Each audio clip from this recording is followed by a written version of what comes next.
జాబితాను పరిశీలించారా? DGP Jitender, intelligence మాజీ chief Anil కుమార్కు SIT ప్రశ్నలు. ఎస్ఐబి చీఫ్ హోదాలో ప్రభాకర్ రావు లేఖతోనే అనుమతిచ్చామన్న ఉన్నతాధికారులు. ప్రభాకర్ రావు బృందం తప్పుడు సమాచారంతో ట్యాపింగ్ కోసం అనుమతి పొందినట్టు నిర్ధారణ. మరోసారి ప్రణీత్ రావు విచారణ. ట్యాపింగ్ బాధితుల వాంగ్మూలాలు నమోదు. ట్యాపింగ్ బాధితుల్లో వైఎస్ షర్మిలతో పాటు పలువురు వైసీపీ నేతలు. 22న ప్రభాకర్ రావును విచారించనున్న సిట్. 3 బీజేపీ ఎంపీల వాంగ్మూలాల కోసం సిట్ అధికారుల యత్నం. ఇక దాదాపు మరి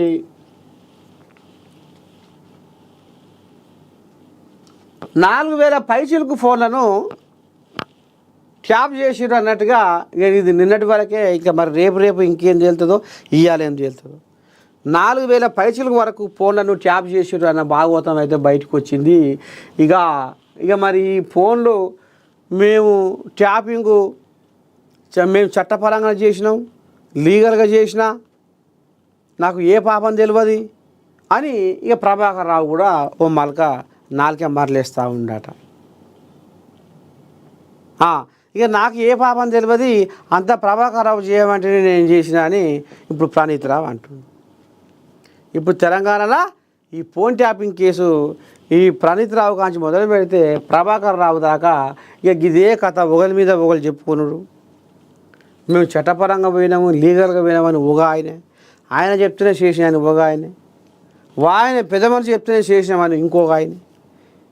ఈ కథలన్నీ ఇక రేపు మరి ఏడికి దారి తీస్తాయో ఏం కథో కానీ మొత్తానికైతే ఫోన్ ట్యాపింగ్ కేసులో ఎంతోమంది 100 మంది మాత్రము ఇక వీళ్ళు అలా సినిమా వాళ్ళై, పెద్ద సినిమా హీరోయిన్లై, వ్యాపారవేత్తలై, పారిశ్రామికవేత్తలై, జర్నలిస్టులై, ఇట్లా ఈ రకంగా వాళ్ళు ఇక ఫోన్ ట్యాపింగ్లు కథ నడిపించి 2023లో ఇక అస్థిర అసెంబ్లీ ఎలక్షన్ల ముందర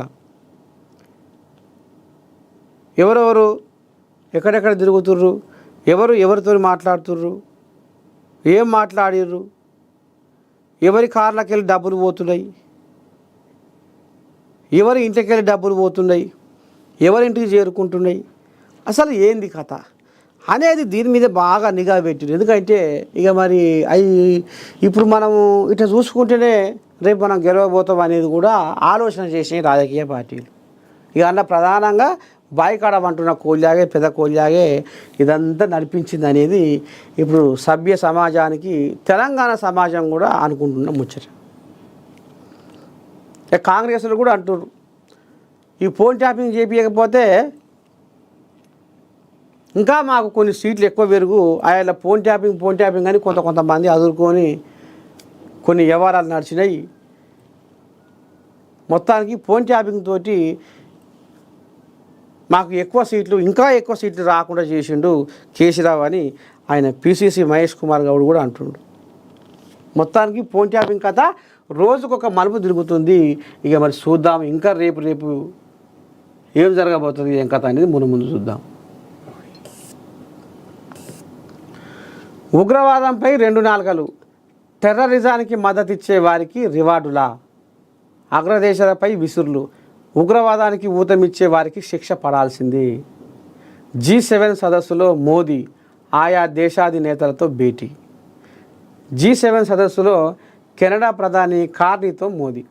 యుద్ధం నేనే ఆపా. భారత్ వైపు ప్రధాని నరేంద్ర మోదీ, పాక్ వైపు ఆర్మీ చీఫ్ మునీర్ సమర్థంగా పనిచేశారు. కాల్పుల విరమణతో అమెరికాకు సంబంధం లేదని ట్రంప్కు మోదీ స్పష్టం చేసిన తర్వాత వ్యాఖ్య. పాక్ అభ్యర్థిస్తేనే ఆపరేషన్ ఆపామన్న మోదీ. వాణిజ్యం మధ్యవర్తిత్వంపై అమెరికాతో చర్చే లేదని వెల్లడి. ఆపరేషన్ సింధూర్ తర్వాత తొలిసారి ఫోన్లో మాటామంతి. అమెరికాకు రావాలన్న ట్రంప్ ఆహ్వానానికి తిరస్కృతి. షెడ్యూల్ ప్రకారం క్రొయేషియాకు వెళ్ళనున్నట్లు వెల్లడి. ఇక ఊర్ల పంటి బాత్కాని కొడతారు చూడు. వాడు ఆడ కొలువు చేస్తుండంటే నేనేరా ముందర పడేది, నేనే మాట్లాడి పెద్ద సార్తో మాట్లాడి నేనే సై చేయించిన.